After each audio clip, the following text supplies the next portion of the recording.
wrap tayo sa ating parcel na dumating. Bali tatlong piraso lahat. Itong dalawa is sa anak ko pero bubuksan na. Ito yung action. Ang gamit ko sa mga kasi na iinit na sila sa spoon.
Panigurado ako, ito yung pipiliin.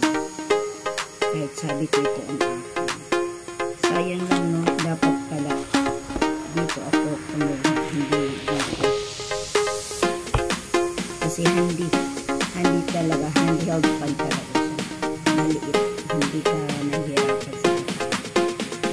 May ano na siya. Yung charger.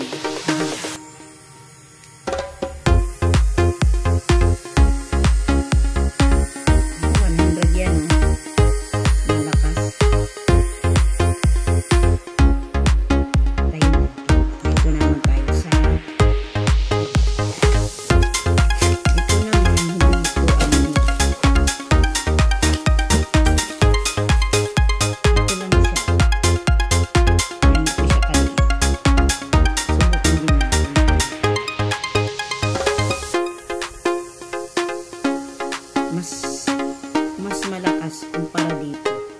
Mas malakas ito. Ito po, hindi ko alam. Number 1 ang ito. Yung number 2 niya, medyo malakas din naman. Ang pinagkaiba lang is pwede kong isabit mo sa bag. Ito yung number 2. Okay din naman yung number 3 niya.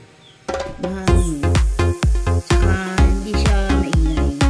Yun lang ang pinagkaiba niya. Kasi ito maingay. Sayang nga lang at walang libreng pang-games. Kala ko may libre. Kasi doon sa mga nila may libre. Dito naman tayo sa kapit ko. Unit kapit.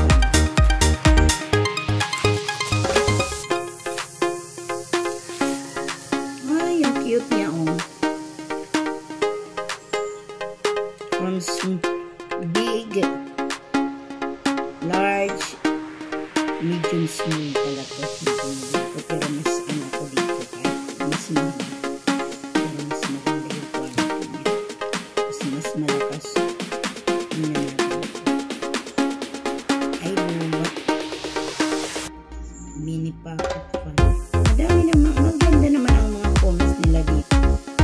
Dahil sana lang magtagal. Yan guys.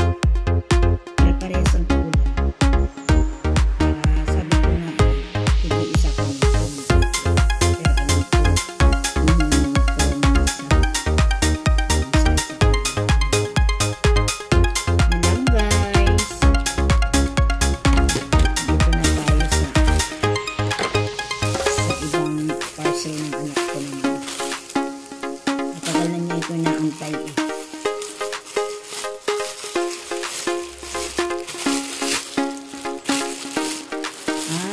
t-shirt pala to. White blouse. Gamit naman yun po sa school.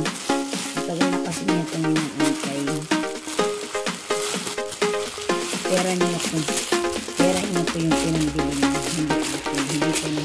Hindi siya nanghingi sa akin kasi may ipon naman siya.